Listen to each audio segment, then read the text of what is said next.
Olá, amigos. Estamos aqui mais uma vez para o nosso estudo em grupo. O livro Nosso Lar, capítulo 24. O impressionante apelo. Ligado ao receptor suave, melodia derramou-se no ambiente, embalando-nos em harmoniosa sonoridade. Vendo-se no espelho da televisão a figura do locutor no gabinete de trabalho. Daí a instantes, começou ele a falar. Emissora do posto 2, de Moradia, continuamos a irradiar o apelo da colônia em benefício da paz na terra. Concitamos os colaboradores de bom ânimo a congregar energias no serviço de preservação do equilíbrio moral das esferas do globo.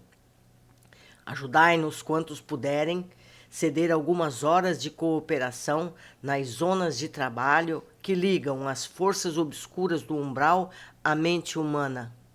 Negras falanges da ignorância, depois de espalharem os fachos incendiários da guerra na Ásia, cercam as nações europeias, impulsionando-as a novos crimes.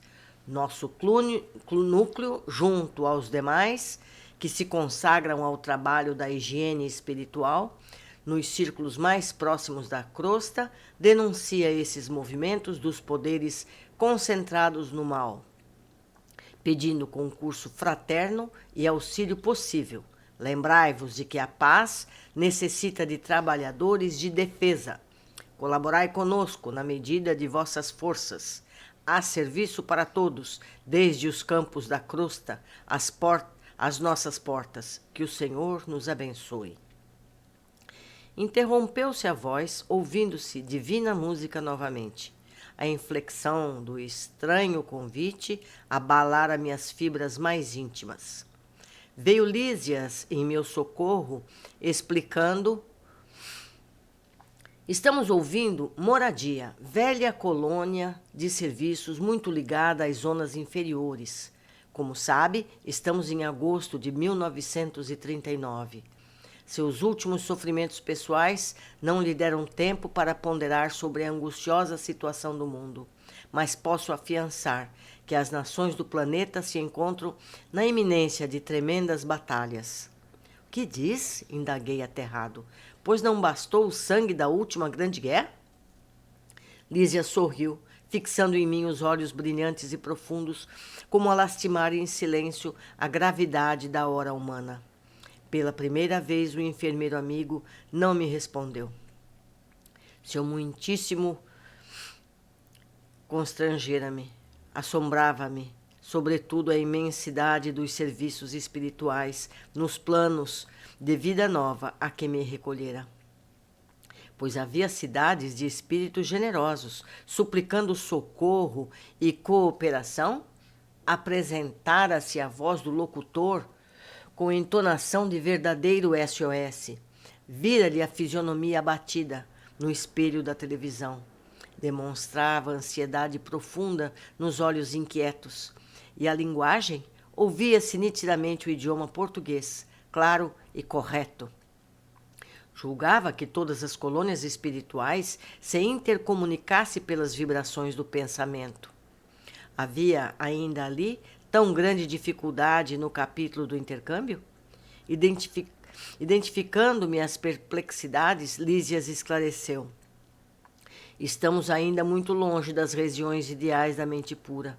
Tal como na Terra, os que afinam perfeitamente entre si podem permutar pensamentos, sem as barreiras idiomáticas, mas, de modo geral, não podemos prescindir da forma, no lato sentido da expressão. Nosso campo de lutas é imensurável. A humanidade terrestre, constituída de milhões de seres, une-se à humanidade invisível do planeta, que integra muitos bilhões de criaturas. Não seria, portanto, possível atingir as zonas aperfeiçoadas logo após a morte do corpo físico. Os patrimônios nacionais e linguísticos remanescentes ainda aqui, condicionados à fronteira psíquicas. Nos mais diversos setores da nossa atividade espiritual, existe elevado número de espíritos libertos de todas as limitações, mas insta a considerar que a regra é sofrer-se dessas restrições. Nada enganará o princípio da sequência, imperante nas leis evolutivas. Nesse ínterim, interrompia a música, voltando o locutor. Emissora do posto 2, de Moradia, continuamos a irradiar o apelo da colônia de benefício da paz na terra. Nevoeiros pesados amontoam-se ao longo dos céus da Europa. Forças tenebrosas do umbral penetram em todas as direções, respondendo ao apelo das tendências mesquinhas do homem. Há muitos benfeitores devotados, lutando com sacrifícios em favor da concórdia internacional nos gabinetes políticos. Alguns governos, no entanto, se encontram excessivamente centralizados, oferecendo escassas possibilidades à colaboração de natureza espiritual.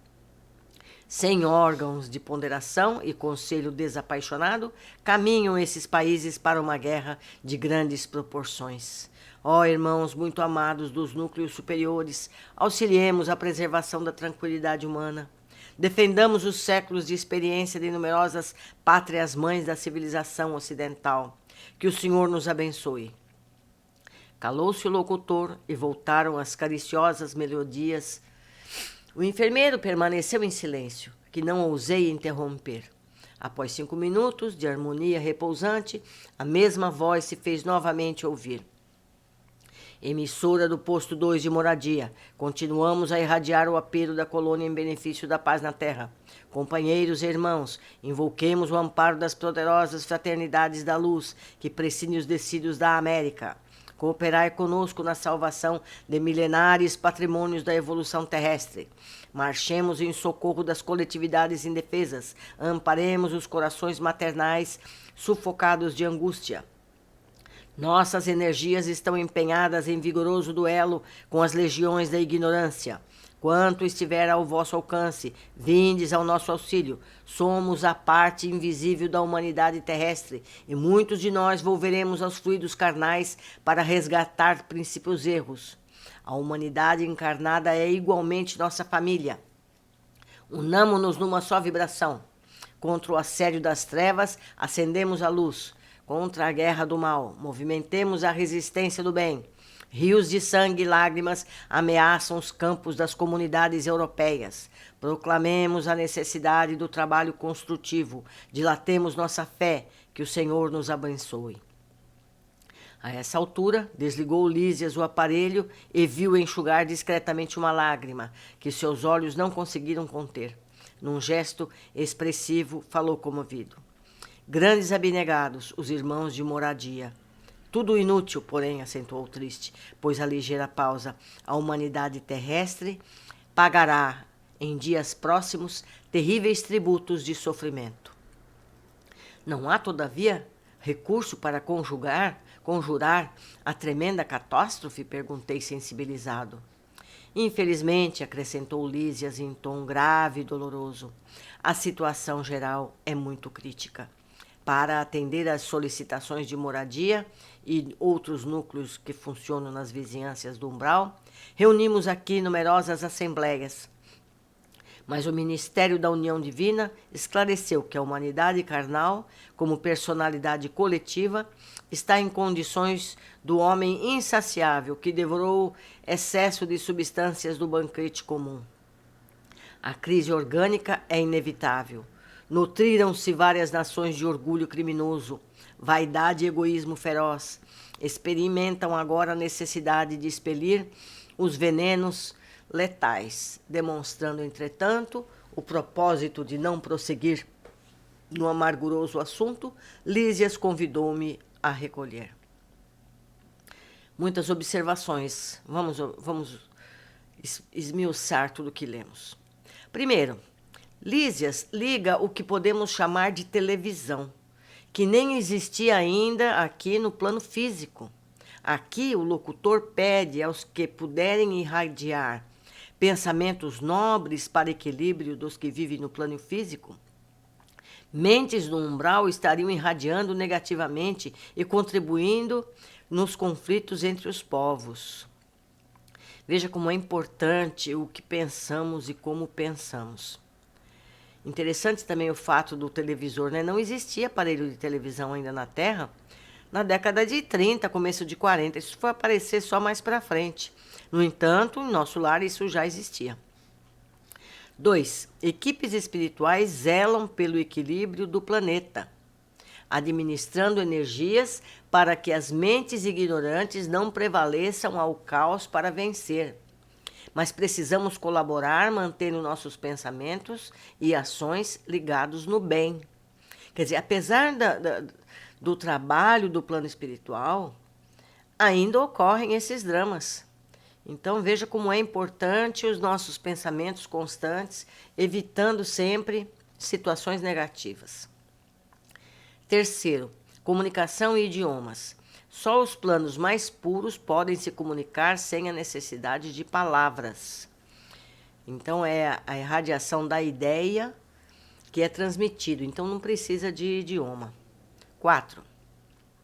O número de desencarnados é muitas vezes maior que o número de encarnados. Parece que são 3 vezes mais desencarnados que encarnados.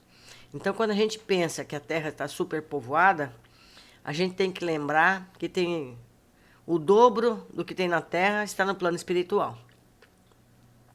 5. E outra coisa, estão no plano espiritual desesperados para poder nascer na Terra. Isso é importantíssimo. A gente deve se colocar no lugar dessas pessoas que querem encarnar e não encontram, entre aspas, vagas. 5.